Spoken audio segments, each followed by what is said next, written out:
the gentle ones, the kind souls who absorb everyone's pain and never complain. But Carl Jung uncovered something frightening about empaths that permanently altered psychology. When they finally snap, they don't collapse.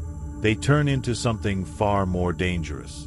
Today, I'll show you the brutal moment an empath erases someone from their life, and why Jung described it as the most psychologically complete transformation he had ever seen. Jung's most unsettling case wasn't about violence. It was about the awakened ones. Empaths who appeared fragile and defeated until something inside them finally broke loose.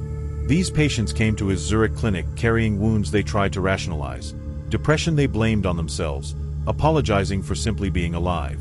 They had spent their whole lives acting as emotional shock absorbers within their social circles. Alcoholic parents' rage, unfaithful spouses, family dysfunction, they absorbed everything without protest. They wore their suffering like an invisible, suffocating coat. Yet they never asked anyone else to carry even the smallest fraction of it. But here's what made Jung's blood run cold. These empaths weren't just tolerating abuse. They had been silently studying it.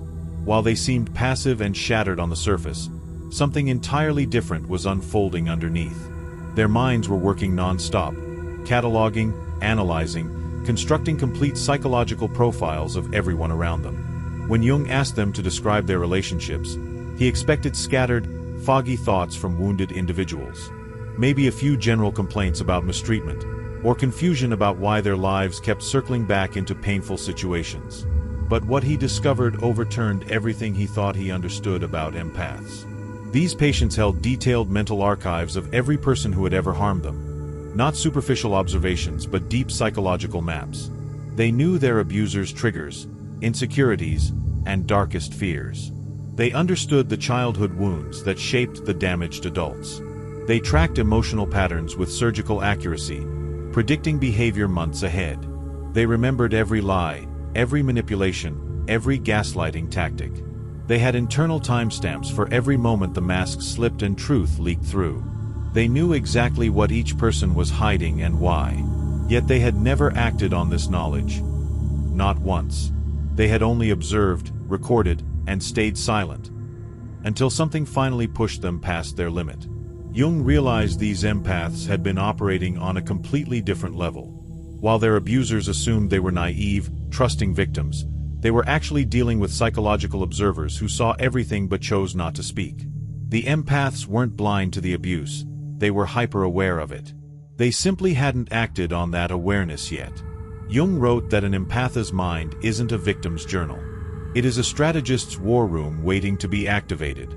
He understood that he wasn't treating victims. He was sitting across from what he called hidden psychological geniuses. Their brilliance didn't lie in creating something new, but in emotional archaeology. They could unearth people's deepest wounds just by watching micro-expressions. Think about what this really means. While ordinary people interpret social interactions at face value, these empaths were operating on several layers at once. They heard what you said, but they also heard what you didn't say. They saw your smile, but also the microsecond flash of contempt before it formed. They felt the energy in the room shift when certain topics appeared. They noticed every detail. The pitch change in someone's voice when they lied, the exact word someone used when they were hiding something, the body language that revealed discomfort or deceit, the behavioral patterns that predicted future actions. They were reading a different book entirely.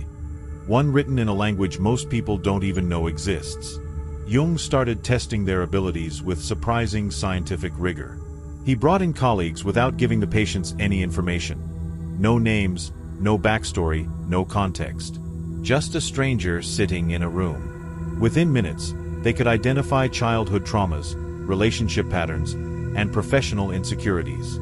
They could tell him which colleagues were in troubled marriages, who battled self-doubt, who hid addiction. Their accuracy rate was 97%. Let that sink in. These weren't lucky guesses or cold reading tricks. These were precise psychological assessments based purely on observation. One patient correctly identified that a colleague had an absent father, coped through workaholism, and feared emotional closeness, all from a 15-minute interaction with barely 20 words spoken. Anna wasn't psychic. She was simply paying attention at a level most people never approach. What others call intuition, she called data collection. What others see as paranoia, she understood as pattern recognition. She developed this ability because survival demanded it. When you grow up in chaos, you learn to read the room with perfect accuracy. You learn to anticipate violence before it erupts. You learn to detect shifts in mood before they turn dangerous. This is what toxic environments produce, not just trauma survivors, but emotional experts. People who had to become psychologists just to survive their own homes. Jung began to realize something revolutionary. Empaths don't just feel more deeply. They process emotional information faster and more accurately than anyone else. Empaths aren't damaged. They're alchemists still forming. Their brains are built for recognizing behavioral patterns. That's not a flaw. It's an advanced cognitive ability most people simply don't have. But here's the tragedy. Society conditioned them to believe this gift was a burden. Every time they tried to name what they saw, the deceit, the manipulation, the hidden motives, people accused them of being too sensitive or overly emotional. They were told they were imagining things, exaggerating, inventing problems out of thin air. Imagine what that does to someone. You know something is real. You see it as clearly as daylight. You're holding all the evidence in front of you, but everyone around you insists you're mistaken, that you're the issue, that your perception itself is flawed. So you begin doubting the one thing you should trust above all, your own mind. They learn to silence themselves, to second-guess their insights, to apologize for noticing what others refuse to see.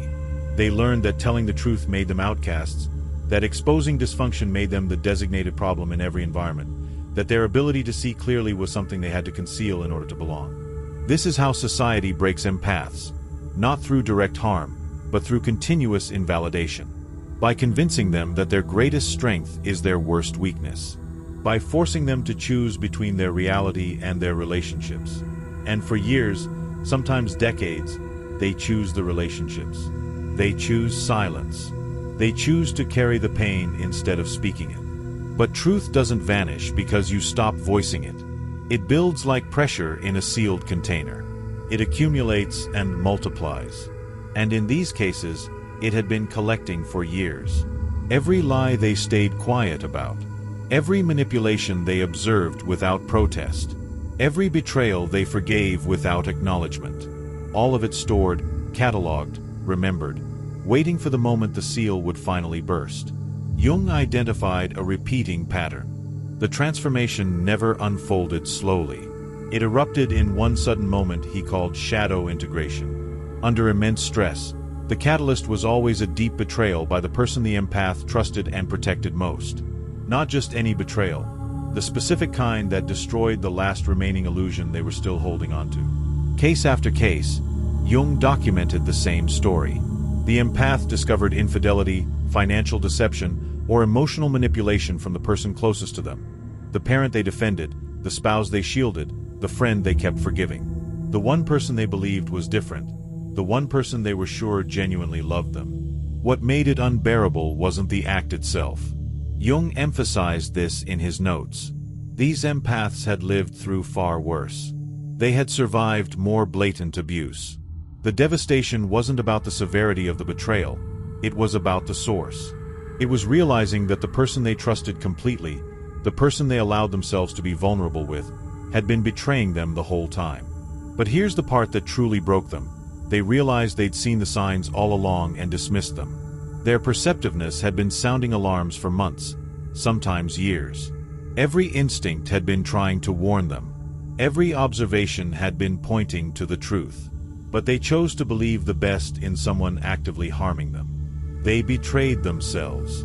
They ignored their own inner knowing. They silenced their gift to preserve a relationship that never deserved that silence.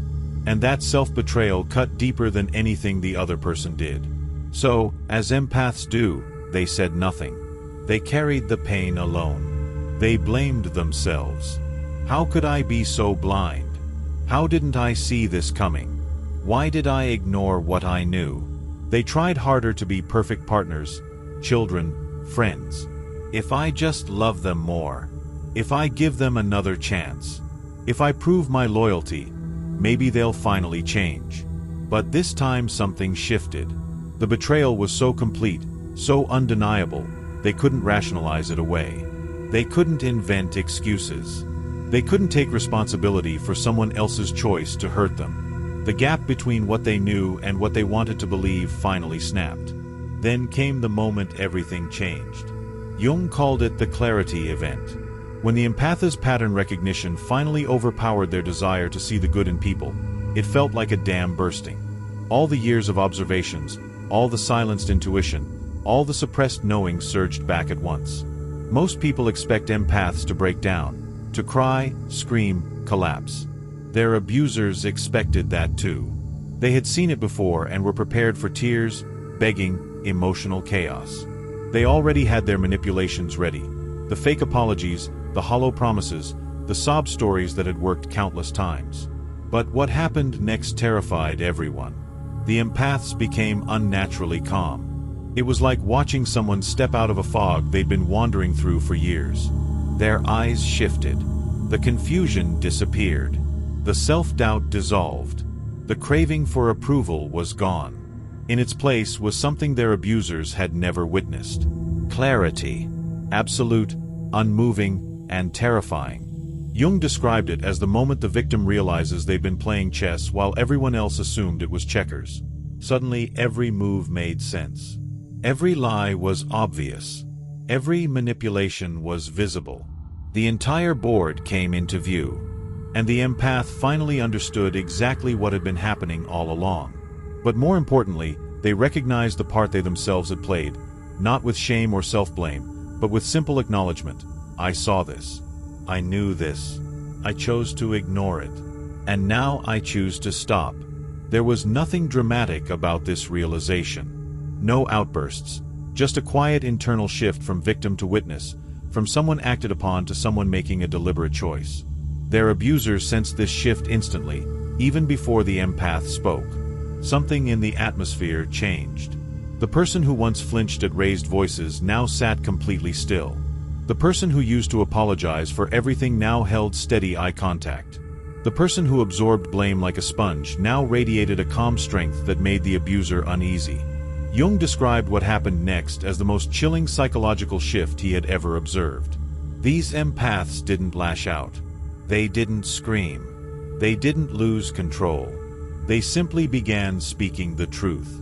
But it wasn't emotional truth, it was forensic truth. They revealed everything they had witnessed, catalogued, and endured in silence. Not with cruelty, but with clinical precision, like surgeons naming each diseased organ before removing it.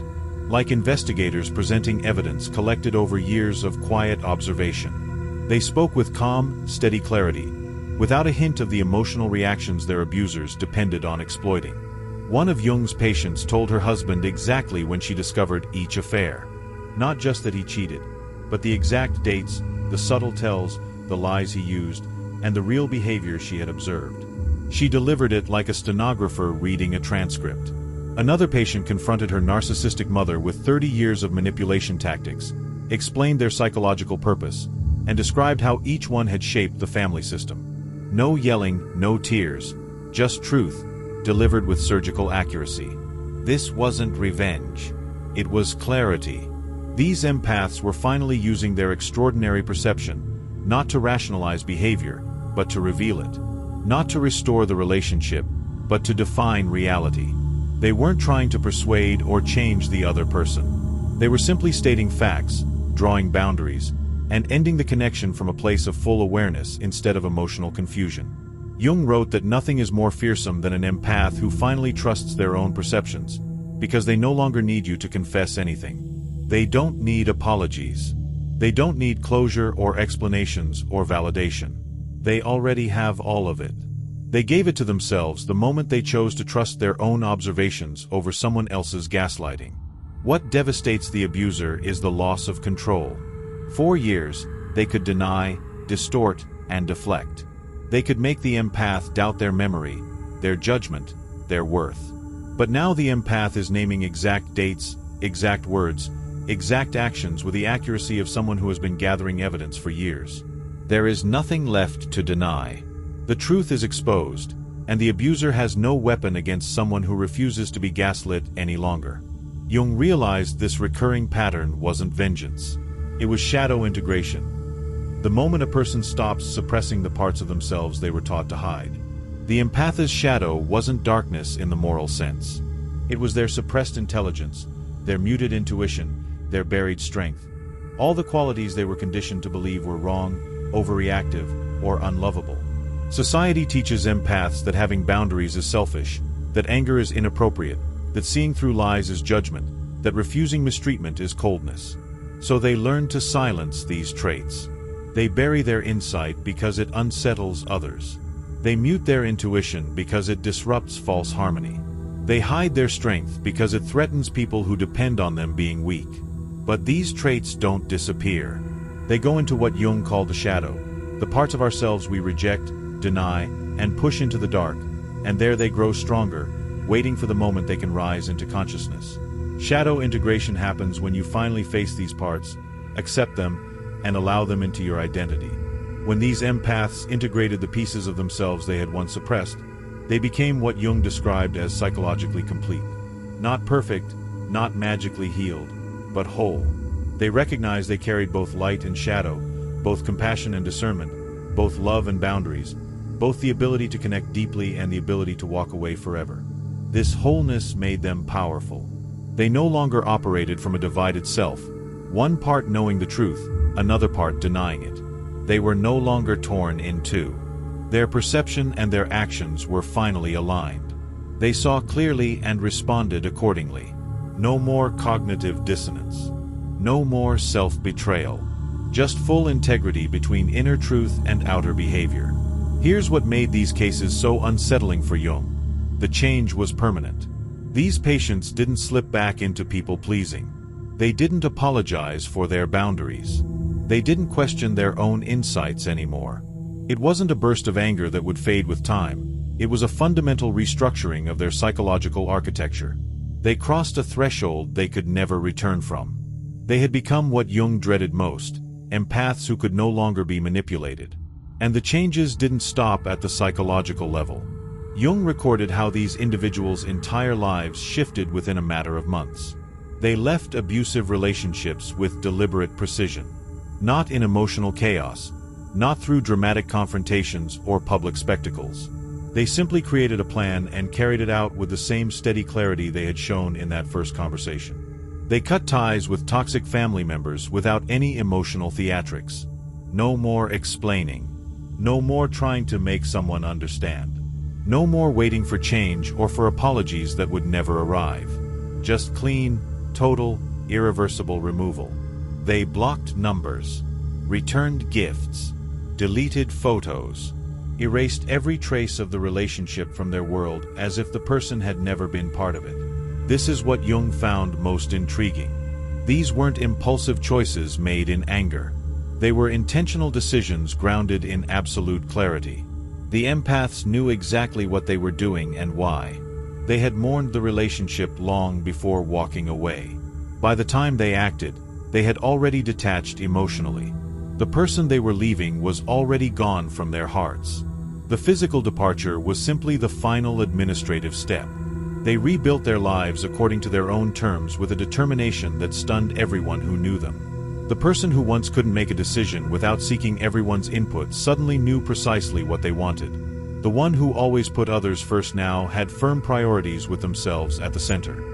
The one who was endlessly available now held boundaries as solid as stone. Jung noted them becoming what he described as selectively empathetic, still deeply caring, but intentionally protective of where that care flowed. They didn't lose their emotional depth. They didn't become cold or uncaring. They simply became aware of who deserved their empathy and who had been using it as leverage. They could still feel someone suffering. They just no longer felt obligated to fix it, especially when that person kept creating their own pain. The most unsettling thing for Jung was how the presence of these transformed empaths affected others. People who once took advantage of them suddenly felt uneasy in their presence. They couldn't explain why. These empaths weren't hostile or cruel. They weren't threatening or seeking revenge. Yet everyone sensed that something fundamental had shifted. The energy was different. The dynamic had changed.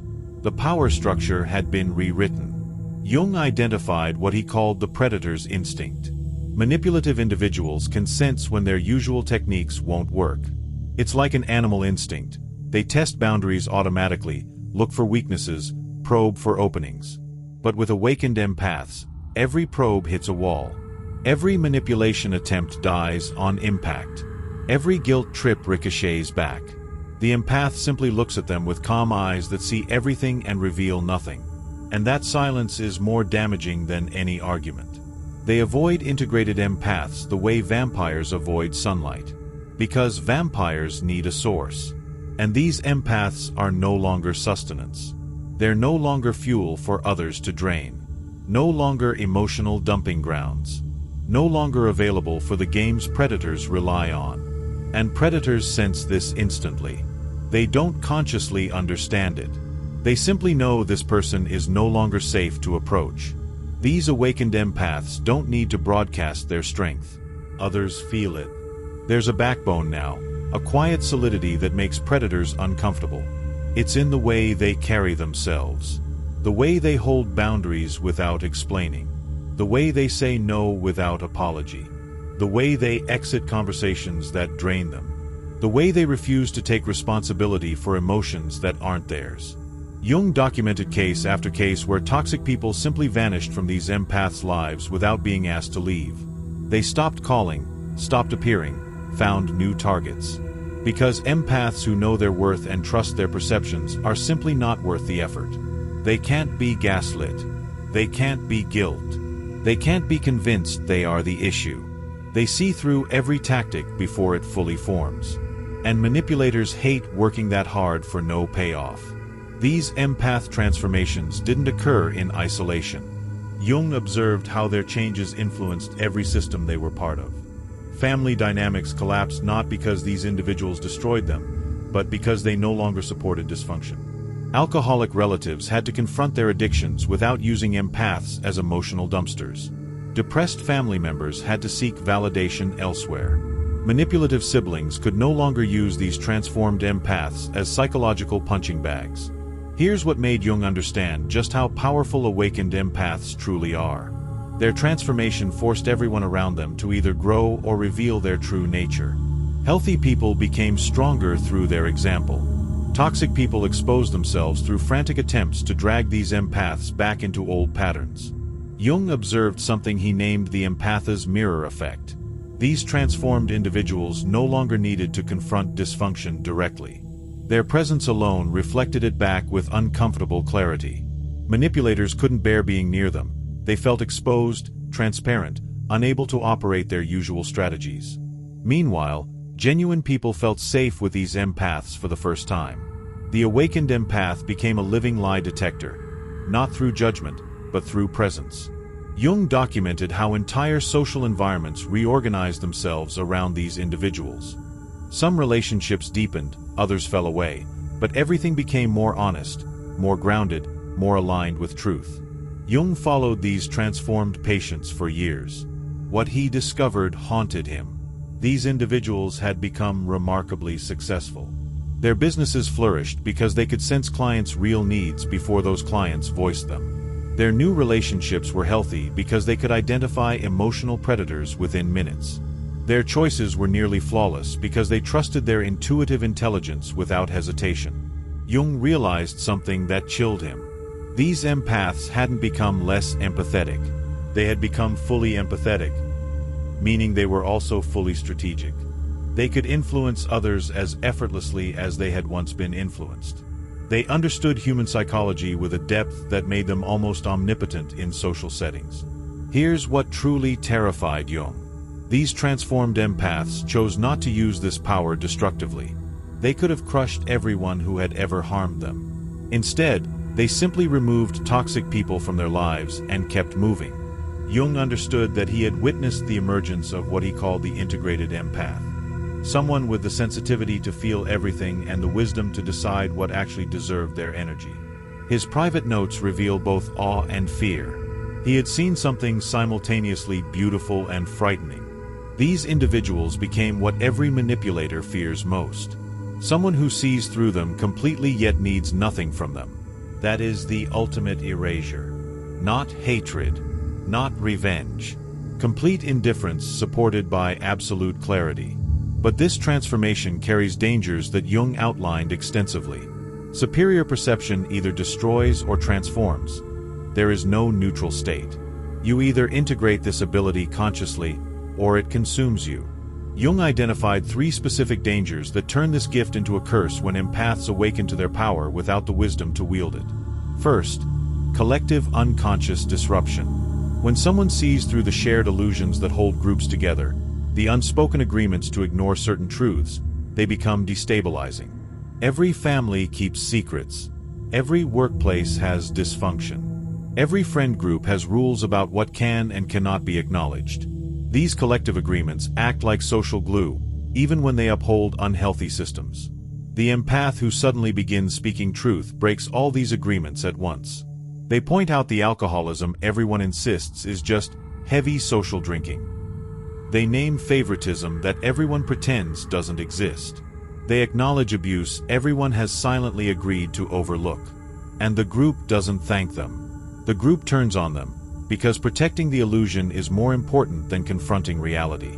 Families, organizations, and societies partly operate through collective unconscious agreements about what will be recognized and what will be denied. The highly perceptive person disrupts these agreements simply by existing authentically. They can't unsee what they see. They can't pretend things are fine when they're collapsing. Their very presence reminds everyone of truths they're desperately avoiding. So the group labels them the problem. It's easier to exile the truth-teller than face the truth. Second, psychological isolation. The curse of heightened awareness is that it can't be shared with people who don't possess it. The individual becomes an island of consciousness surrounded by an ocean of unconsciousness. This isolation isn't only social, it's existential. They are among people, yet utterly alone, because no one else sees what they see or understands what they understand. These individuals often describe feeling like they're living in a different reality, as if they're watching a stage play while everyone else insists it's real life. They see the scripts people follow, the roles they cling to, the patterns that trap them. But when they try to point this out, others react as if they're speaking a completely foreign language. The loneliness of superior perception can be crushing. Third, identity dissolution. Most dangerously, Jung found that those who absorb unconscious material from others often lose contact with their own true personality. They become so flooded with external psychic content that they can't distinguish between their inner life and what they're absorbing from the environment. Jung described this as participation mystique, a state in which psychological boundaries dissolve and the individual becomes merged with collective unconscious content. The danger isn't just social exile but psychological annihilation, the complete loss of personal identity, replaced by collective possession. These empaths became prime targets for what Jung extensively described as shadow projection, where people unconsciously attack them for reflecting traits they refuse to acknowledge in themselves. The one who sees clearly gets blamed for creating the problems they merely perceive. Jung documented this repeatedly. If the empath gently suggested someone seemed troubled, that person would erupt, accusing them of being negative or causing drama. If they voiced concern about obvious issues, they'd be accused of being judgmental or inventing problems. The one with superior perception becomes the container for everything the group cannot consciously accept about itself. This is the scapegoat phenomenon empaths must neutralize through integration. Because unintegrated heightened perception carries such risk, Jung developed what he termed the individuation process, a systematic method for maintaining personal identity while forming a conscious relationship with the unconscious. This is how the empath turns the curse into a true gift. Phase 1. Conscious discrimination. Jung taught his highly perceptive patients to first notice when they were taking in psychological material that wasn't theirs. He described this as the ability to separate genuine inner experience from unconsciously absorbed external content. The initial task is determining what belongs to you and what originates from others. Without this distinction, real individuality can't develop. Technique. Jung advised patients to spend time each day in full solitude, letting absorbed material settle so they could hear their true psychological voice. This prevents overwhelm and identity diffusion. You learn to sift through the emotional information you've gathered and identify what is yours and what you've taken on from other people. Phase 2. Shadow work. Jung found that those who clearly see others' shadows often do so because they haven't integrated their own. The more you reject your own potential for dishonesty, selfishness, or harm, the more disturbed you become when noticing these traits in others. Shadow integration means admitting you possess every human quality you detect outside yourself. This doesn't make you immoral, it makes you whole, capable of clear perception without condemnation. When you integrate your shadow, something significant shifts. You stop being triggered by others' dysfunction because you've acknowledged those same potentials within yourself.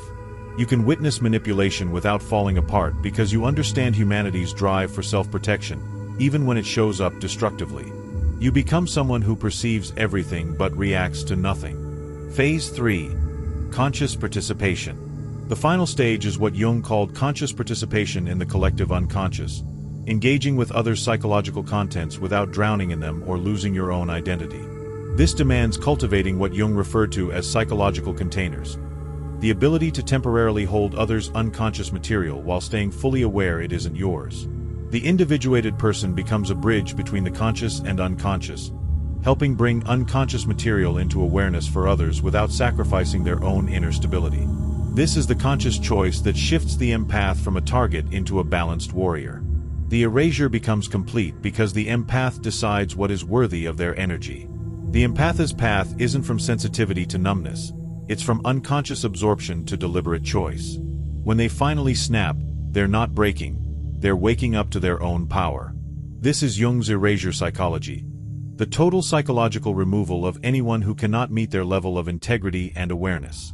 The danger isn't in the sensitivity, it's in delaying the moment it's honored correctly. Jung believed the world needs these awakened individuals, those who can feel everything without being destroyed by it, see everything without becoming bitter, love profoundly without losing themselves. They become what he called pioneers of consciousness, preparing humanity for psychological growth that's inevitable but not yet visible. The harsh moment when an empath deletes you from their life isn't cruelty, it's clarity. It's someone finally choosing themselves after years of choosing others. And once that choice is made, once that transformation is complete, there is no returning. You don't get a second chance with an integrated empath, you get removed. Not through hatred, but through indifference.